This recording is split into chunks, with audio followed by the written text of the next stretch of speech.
Dear people watching and listening, Assalamu alaikum.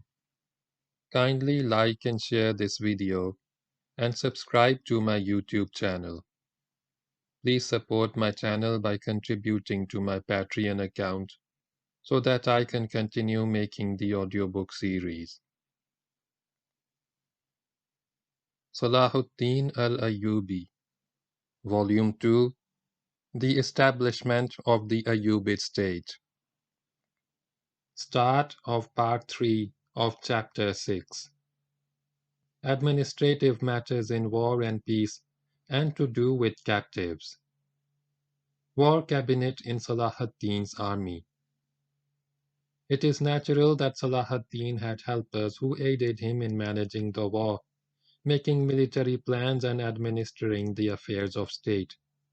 These helpers formed a committee, which was akin to what we would call a general staff, composed of Salah ad-Deen, who usually chaired the meetings as it were, his brothers, especially Al-Malik al-Adil, his older sons, especially Al-Malik al-Afzal Ali and Malik al-Tahir Ghazi, his nephews such as Taqi ad-Din Umar, his maternal uncle Shihab ad-Din Mahmud al-Harimi, senior amirs and commanders, his vice consultant Al-Qazi al-Fadil, the Qadi of the troops, Baha ad-Din ibn Shaddad the historian, Baha ad-Din Qaraqush, Saif ad-Din al-Mashtub al-Hakari, other commanders such as Abul Hayja al-Hazabani, and Alam ad-Din Sulaiman ibn Jundur, the commander of the Egyptian fleet Husam ad-Din Lu'lu, rulers of well-known cities and citadels such as Muzaffar ad-Din Kokabri,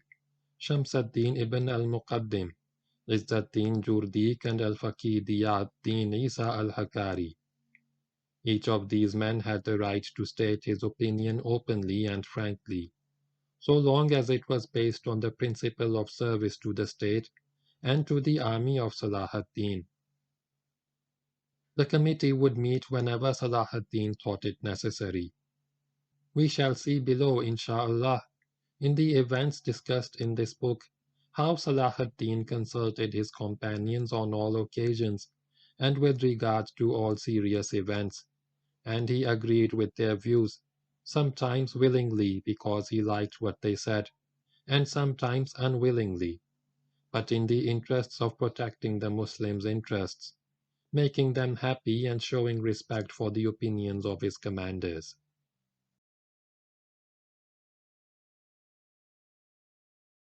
Battle plans and fighting methods. The overall aim of the Ayyubid army in fighting was to expel the occupying Crusaders, who had settled on the greater Syrian coast from Antioch in the north to Ascalon in the south, as well as some regions in the interior such as Jerusalem, Kirak, Edessa, Tiberias, and elsewhere. The strategic aim of their fighting was to regain land that had been occupied by the Crusaders since the end of the 5th century Hijri, that is 11th century Common Era. In order to achieve this aim, the Muslim army used different means and methods, whether in direct confrontations with the enemy or by weakening their economy and their morale by confining them to a few concentrated locations. The Muslims, especially at the time of Salah ad-Din, used different tactics to strike the Crusaders. Military plans in the Ayyubid army were not drawn up by Salah ad-Din alone. He was helped by his consultative committee, even though central command was in the hands of Salah ad-Din. Success was usually guaranteed if the commander was able to receive ongoing information about the enemy. Otherwise, he might be subject to defeat if he lost his information. The Yazak played a basic role in that regard. It served as a constant source of information on enemy forces to the army leadership. Among the methods used by the Ayyubid army and the operations that may be listed under the heading of tactical operations were the following.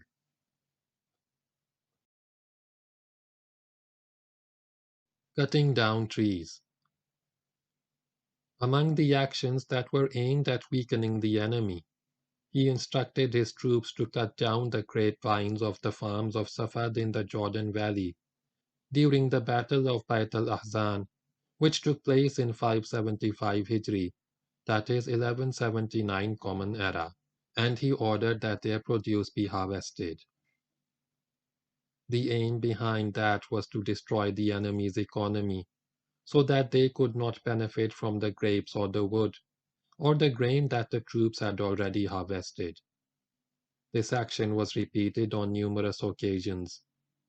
The historian Muhammad ibn Taqiyuddin Umar al-Ayyubi stated, "The Sultan set out with those whom he selected from among his troops and headed towards Iraq at the beginning of 578 Hijri, that is 1182 Common Era, and reached it in a few days. There he found a large number of Franks. We camped close to them and harassed them and put pressure on them until they retreated to the wall. We captured them, cut down their trees and grazed our animals on their farmland. They did likewise when preparing for the decisive battle of Hattin, when they marched to the fortress of Kirak, intimidated its inhabitants, seized what was around it, grazed their animals on its farmland, and cut down its trees and grapevines. Then they marched to the fortress of Crac to Montreal, and did the same thing there." Cutting off water. The tactic of cutting off water had a profound effect on weakening and defeating the enemy. It is well known that the fact that the Ayyubid army had control of the springs on the day of Hattin was one of the reasons for the enemy's defeat, as they were prevented from reaching the water, until thirst nearly killed them. The Ayyubid army resorted to soiling the water of some of the springs of Jerusalem in 587 Hijri, that is 1191 Common Era, in an attempt to prevent the city from falling into Crusader hands after the defeat of the Muslims at Acre. Spoiling of the water was done by throwing arsenic or dead bodies into it. Methods of rapid warfare. Another of the plans that he followed was the application of methods of rapid warfare, taking the enemy by surprise and defeating him before he could gather his strength. This method is most clearly seen between the years 583 and 584 Hijri, that is 1187 and 1188 Common Era, when not content with the decisive victory at Hattin, he pursued further rapid victories to prevent the Crusaders from gathering in any one place and engaging in another all-out battle with him. Immediately after Hattin, the Ayyubid army attacked one after another Acre, Saphoria, also known as Asafuria, Nasirah, Caesarea, Nablus, and Darum, and conquered them all. When they could not manage to conquer the city of Tyre because of its fortifications, he had no choice but to leave it alone. But he continued his conquests in other places, and he went on to conquer Jerusalem and other cities on the coast and in the interior. He conquered Hunan, Jablah, Latakia, and Mount Zion. Then he headed north and captured the fortress of Bagas, Shagar, Barziyah, Darbasak, and Bagras, which surrounded the Crusader principality of Antioch. Then a division of his army went south again, and at the end of 584 Hijri, that is 1188 Common Era, they captured the strong fortress of Kirag, which was called the Rock of the Desert. Finally, he conquered Safad and Kaukab, before drawing back to Damascus because of the onset of winter, so that he could get some rest. The plan to fight in turns. Salah ad-Deen went to Tyre again, and at the walls of the city he implemented a plan which he had carried out successfully in his conquest of some other citadels, such as Barziyah. This was the plan to fight alternately. which meant dividing his troops into 3 groups, each of which fought for a limited time. Then they rested so that the fight could be continued by a second group and then a third. By following this method, he aimed to exhaust the Crusaders and leave them no room to rest. However, this method was confronted with strongly fortified walls of Tyre, in addition to the city's topography. Driving a wedge into the Crusader ranks. Salah ad-Din followed a policy of driving a wedge into the Crusader ranks, creating trouble among them and befriending some of their leaders in an attempt to weaken them. Ibn Shaddad tells us that on one occasion in Shawwal 578 Hijri, that is 1191 Common Era, the Sultan summoned the ruler of Sidon to hear his message and listen to what he had to say. He came and brought a number of people with him, and the historian mentioned above was present. The Sultan honored his Crusader guests greatly and spoke to them, and he offered them food as was customary. When the food was cleared away, he sat alone with them and decided to offer a truce to the Marquis de Montfort, the ruler of Tyre, who was joined by a number of senior Franks, including the ruler of Sidon. Salah ad-Din stipulated that this dissenting marquis should show enmity towards the Franks, from whom he had split. The marquis was very afraid of them, and furthermore, he had disagreements with them that had something to do with marriage. The Sultan agreed to certain terms with the aim of causing division amongst them, according to Ibn Shaddad.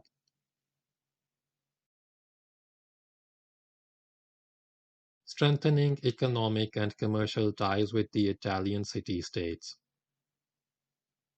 Another of the wise procedures to which Salah ad-Din resorted in order to weaken the enemy economically was strengthening economic and commercial ties with the Italian city-states such as Pisa, Genoa, and Venice. From the time he came to power in Egypt, he did his utmost to attract trade from these cities to Egypt. He began to make arrangements with these city-states to exchange ambassadors with them. Salah ad-Din benefited from these agreements in 2 ways. 1. Increasing the income of his state by commercial activity. Thus he was able to get goods he needed, such as iron, timber, and wax. 2.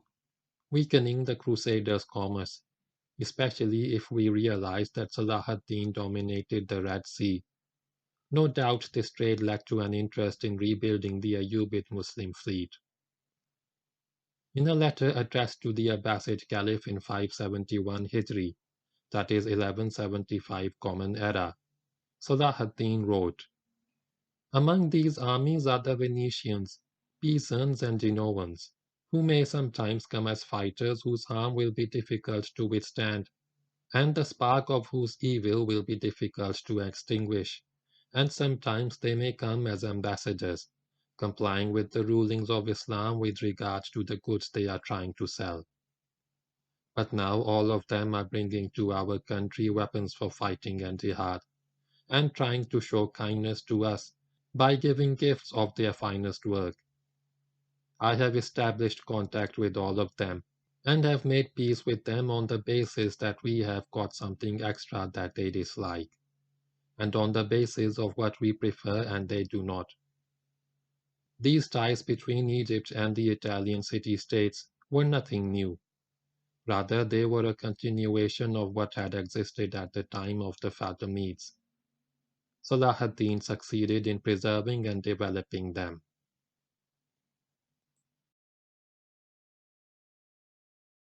Destruction of cities. With regard to Salah ad-Din's war plans, it is worth mentioning that during his final conflict with the Crusaders who were led by Richard the Lion-Hearted, he resorted to destroying the city of Ascalon, which had been the southern key to Jerusalem and the route for caravans heading towards Egypt, and which the Muslims called the Bride of Syria because of its beauty. The Sultan resorted to this action when his army failed to defend the city, lest it be captured by the Crusaders when it was still intact, as had happened at Acre, and thus cut off the route to Egypt. Salah ad-Din decided to save his army's defensive strength to protect Jerusalem. He consulted his brother al-Malik al-Adil and his senior emirs concerning that, and they agreed with this idea. Alam ad-Din Sulayman ibn Jundur, one of his senior consultants, said, "This is Jaffa where the enemy has camped, and it is a city that lies between Ascalon and Jerusalem. There is no way to protect both cities, so go ahead and destroy its walls and citadel." Thus the decision was made to destroy Ascalon. In fact, this city was not the only one to suffer this fate. He decided to destroy the fortress of Ramlah too, as well as the fortress of Natrun, which belonged to the Templars. Part of the wall of Jaffa, Gaza, Lod, and Darum on the southernmost coast of Greater Syria, which Salah ad-Din destroyed when he took control of the coast in 584 Hijri. This is what happened to the fortress of Sarmenia too, after al-Malik al-Zahir Ghazi captured it in Jamadi Sani, 584 Hijri, that is 1188 Common Era. He expelled its inhabitants before destroying it and leveling it, leaving no trace of it. He destroyed the fortress of Yazur on the coast of Ramlah in Palestine, and at the same time destroyed the town of Beit Jibrin, just before making a peace deal with Richard.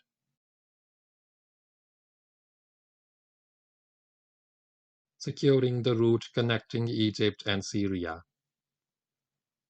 Another action that came under the heading of Salah ad-Din's strategic planning was securing the route connecting Egypt and Syria, the distance of which took approximately 30 days to travel. Salah ad-Din fortified the citadels and halting places, and set up guards along the route connecting Egypt and Syria, thus restoring security and peace to Sinai. Salah ad-Din and his commanders also used this route when coming and going to Syria. Fortifying cities and border posts.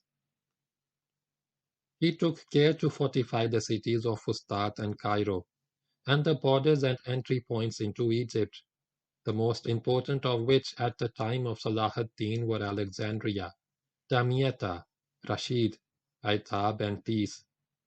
Salah ad-Din understood the extent of the danger that could befall Egypt from the north at the hands of the Crusaders. What happened at Damietta when Amalric besieged it by land and sea in 565 Hijri, that is 1169 Common Era, made him pay a great deal of attention to that border city, and he was keen to fortify it. He also made sure to fortify the Red Sea coast.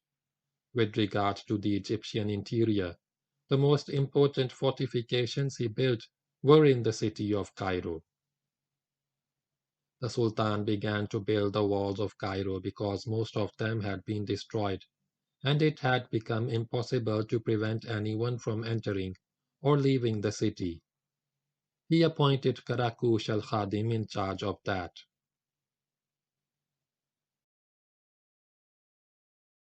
The fighting season.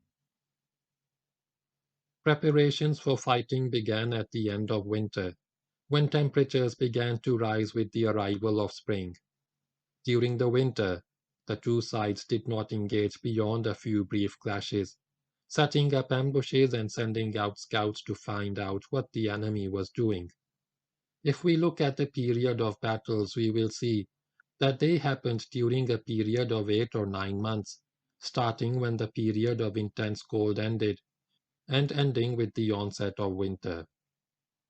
If we follow the log of Salah ad-Din's daily movements, which were recorded by al-Isfahani, Ibn Shaddad, and other contemporary and later historians, we will see that fighting and the arrival of armies from other provinces at the battlefield came to a halt in winter, but as soon as this cold and muddy season ended, especially in Syria, the army's activities resumed and preparations were begun anew to confront the enemy, and forces from the provinces arrived at the battle zone.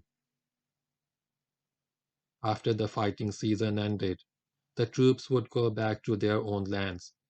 Al-Isfahani states that when the intensity of winter attacked and autumn came to an end, and the mountain peaks turned white with snow, and the ground turned muddy in the camp, the emirs asked Salah ad-Din for permission to go back to their own lands so that they could rest and recuperate. So the ruler of Sinjar departed, followed by the ruler of Jazira, Ibn Umar, and after him the son of the ruler of Mosul left. Ibn Shaddad states in that regard, under the heading, Return of the Troops from Jihad, that when winter attacked and the sea became wild, and we became certain that the enemy was not going to gather troops or march to besiege any Muslim city, because of the intensity and great frequency of rain, the Sultan gave permission to the Muslim troops to go back to their homelands, so that they and their horses could rest until the time for action came. On many occasions, the troops came to the battlefield to support the main Ayyubid army after the winter ended. Then they went back to their homelands when that season came again. During the days of fighting, Salah ad-Din would be cheerful and optimistic if fighting occurred on a Friday, because of the status and sanctity of this day among Muslims. This does not mean that he refrained from fighting on other days of the week, waiting for Friday. Rather, he would be optimistic about the outcome of the fighting if it happened to occur on a Friday. During the Battle of Hattin, he sent his troops in the middle of the day on a Friday in Rabiul Sani in 583 Hijri, seeking blessing through the supplications of the sermon givers on the minbars, in the hope that this would be more likely to receive a response. The army of Salah ad-Din entered Acre on a Friday, during the conquest of the citadels on the northern Syrian coast, the citadels surrounding Antioch. It so happened that every conquest occurred on a Friday, which was a sign that the supplications of the Muslim sermon givers had been accepted, which brought joy to the Sultan, as he had been enabled to conquer them on the day on which reward for good deeds are multiplied. Perhaps Salah ad-Din's war council planned for fighting to happen on Fridays, which means that this day had a good effect on the Muslim fighters and motivated them to achieve heroic exploits in the fight. We do not think that victory and defeat have anything to do with a specific day. Rather, the effect of Friday with regard to Salah ad-Din's army was psychological. Victories occurred on the other days too, and indeed, his army also suffered some defeats on Fridays. Treatment of prisoners. Salah ad-Din was not inclined to shed blood and take revenge on Crusader captives, even though they had come as invaders and occupiers of Muslim land. Among the reports that have been narrated in this regard, we see that he prevented his sons from killing prisoners so that this desire to shed blood would not develop in them, because if they got used to killing their prisoners whilst they were young, they might do that without differentiating between Muslims and non-Muslims. Rather, he warned his son Al-Malik al-Zahir, when he was 20 years old, against shedding blood in the advice he gave to him during his final illness. In general, we find that the treatment of prisoners varied between putting them to work in forced labor, detaining them in Damascus, offering them for sale as slaves and executing them. Perhaps it would be correct to say that Salah ad-Din did not differ from previous leaders or rulers in the way he treated prisoners, such as Nuruddin Mahmud in whose footsteps Salah ad-Din followed in the way he ruled. He executed prisoners on some occasions, as happened in 552 Hijri, that is 1157 Common Era, when some prisoners were brought to him, and he ordered that they be beheaded. Similarly, Nuruddin Mahmud imprisoned them on most occasions, especially the senior leaders, as happened with Reynaud de Chatillon, the ruler of Antioch, then of Iraq, whom he detained for 15 years. Then the Amir Gumushtegin, one of the emirs of Nuruddin, let him go after the latter's death, so as to annoy Salah ad-Din. The aim of keeping prisoners alive, especially the rulers and princes among them, was to make use of them in exchanging them for Muslim prisoners. As it is well known that Nuruddin Mahmud was very keen to ransom Muslim prisoners, whether by exchanging prisoners or paying ransoms, especially the Maghribi prisoners, because they were strangers in Syria and had no family there. Among the things that Ibn Jubair mentioned in this regard was that among the kindness bestowed by Allah upon the Maghribi prisoners in Syria, kings and rich men would allocate some of their own money to ransom the Maghribi prisoners. Salah ad-Din was very keen to follow the example of Nuruddin Mahmud. Indeed, he often released poor Crusader prisoners for nothing in return, as happened when he conquered Jerusalem, in addition to ransoming Muslim prisoners. That was a must for him, as he was responsible for the lives of the fighters, and because by freeing them from captivity he was releasing a detained Islamic force. Hence this was a good deed and an act of piety. Some of his emirs also followed this practice. Among the reports about Muzaffar ad-Din Karkabari, the ruler of Irbil and son-in-law of Salah ad-Din, it is said that he sent messengers twice a year to the coast of Syria, carrying a great deal of money to free Muslim prisoners from the clutches of the Crusaders. Sibt ibn al-Jawzi said, "The wealth of his emirate has been used up in charity." This historian estimated the number of Muslim prisoners who were freed by this emir as 60,000, including both men and women. One of the events which highlighted the good treatment of prisoners is what happened in 587 Hijri, that is 1191 Common Era, when 45 Crusaders were brought to him from Beirut, among whom was a very old man who had no teeth left in his mouth. When he was brought before Salah ad-Din, he asked the interpreter to ask him the reason why he had come to the East when he was so old, among other questions. The elderly Crusader replied to the Sultan's questions, and the Sultan felt sorry for him and released him with no ransom, sending him back to the enemy camp on a horse. At the same time, Salah ad-Din imposed the severest punishments on some of the prisoners because they had committed the most heinous crimes that could not be forgiven, except by shedding their blood, and by exposing their crimes before starting to kill them, as will be explained below, insha'Allah. We find that Salah ad-Din thought it preferable to keep prisoners alive, so that he could make use of their labor in some projects.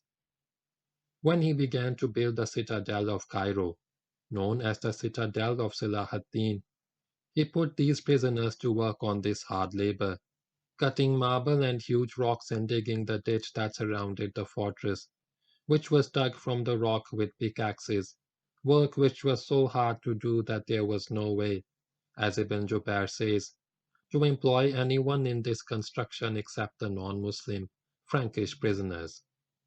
A later Egyptian historian stated that Karakush employed 50,000 Crusader prisoners in the building of the citadel and the walls.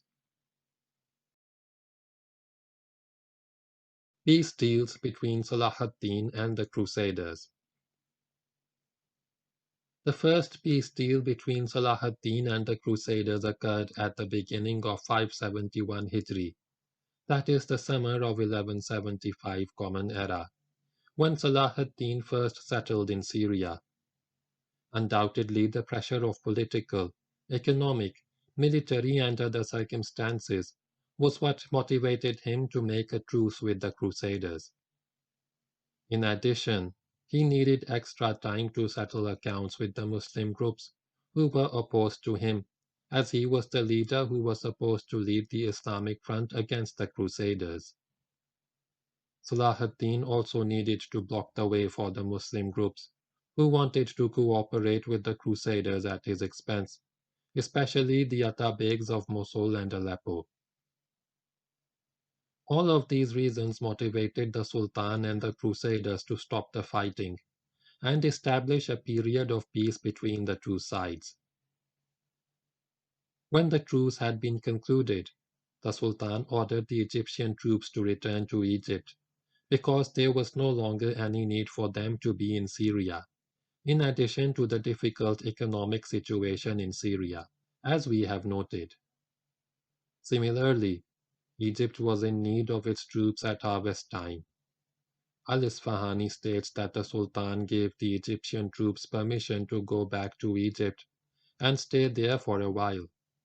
In fact, Salah ad-Din did not make this truce or any other without still being cautious that the Crusaders might break it, as indeed happened. Neither did he lay down arms or feel content with a truce with the enemy occupiers. On the contrary, he kept his army in a state of continual preparedness, always watchful, and the fear of treachery did not stop him from engaging in skirmishes. Salah ad-Din also consulted his war council when he decided to make an agreement with the enemy to stop fighting. End of part 3 of chapter 6.